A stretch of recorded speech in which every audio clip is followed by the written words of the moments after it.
So shoutout sa viewers natin, boss, paano kung isang mid sa left at isang sub sa right sa isang amplifier lang, paano gamitin ang aux? The next sa video mo, bro. So ito idol, isang amplifier lang tayo dito, tapos may mixer tayo. So ang gagamitin lang natin dyan na connector idol, ito.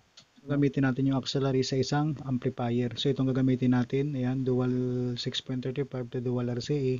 Tapos itong pang input natin sa ating source 3.5 to dual 6.35. So ito idol, magagawa natin ito idol lalo pag hindi tayo magbo-bluetooth, so mas okay yung setup natin pag hindi bluetooth ang connection natin, dahil dito idol sa main output natin dito or dito sa 6 and 7, pag nag bluetooth tayo magsama yung ating aux dito at saka yung pinaka main feeder, ito. So magiging isa ang control niya para mas okay yung ating setup na gagawin. Gagamit tayo ng dalawang signal dito o dalawang channel ng ating mixer. So ito idol, ipapakita natin dito yung 4 channel to 5 channel ang gagamitin natin sa ating input. Para yung 4 channel para sa ating auxiliary settings, katulad nito, kung ano ang control dito. So pag nag-volume tayo dito ng auxiliary, so yun ang magiging labas ng ating auxiliary. So pag dito naman sa channel 5, pag feeder naman ang binulum natin dito naman sa phone natin mag-output o dito sa main output. So ganito lang gagawin natin idol, auxiliary at saka main output ang gagamitin natin dito gamit itong connector na to.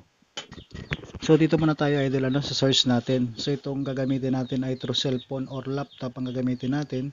So itong connector ang gagamitin natin idol, 3.5 to dual 6.35. So mag-input tayo dito idol, sa 4 and 5 natin. Line input lang yan. Ayan. So yan muna ang gagamitin natin dito sa ating input.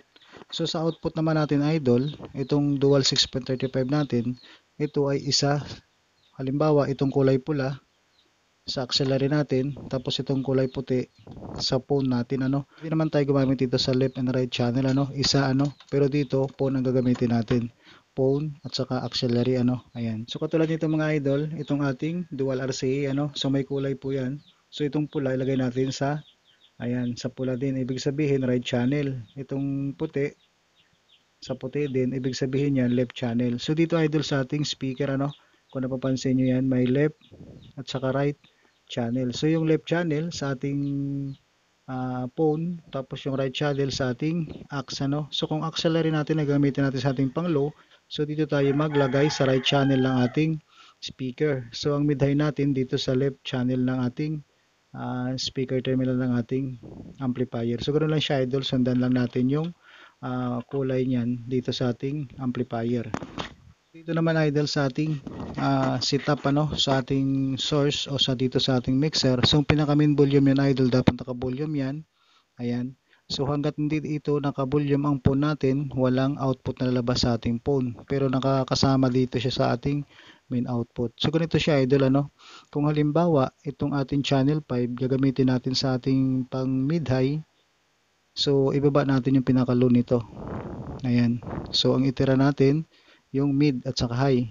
Ayan. So ang pan natin kahit nakakontrol lang yan idol, nakagitna, okay lang yan. So pag binulyuman natin tong fader mga idol, ayan. So ang magiging output nito dito sa ating phone. So dapat ang phone natin naka-volume na rin yan. Ang feeder, ang pinaka-connection nito, phone at saka main output. So dapat naka-volume itong pinaka-main volume ng feeder natin. So dito naman idol sa channel 4, so pag ginamit natin yung pinaka-auxiliary pang low. So ibaba natin yung ating mid at saka high dito, So tinira natin yung pinaka-low. So dito idol, wala kayong i-volume dito, kundi tanging auxiliary lang. Auxiliary ang volume natin dito, ayan.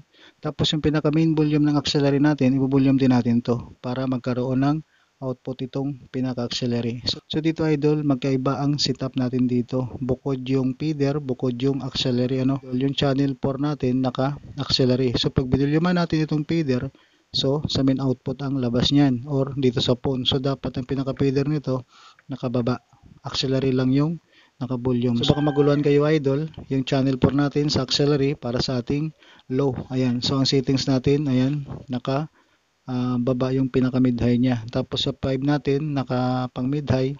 So nakababa naman yung pinaka low niya. So feeder ang volume dito dahil nasa phone output tayo.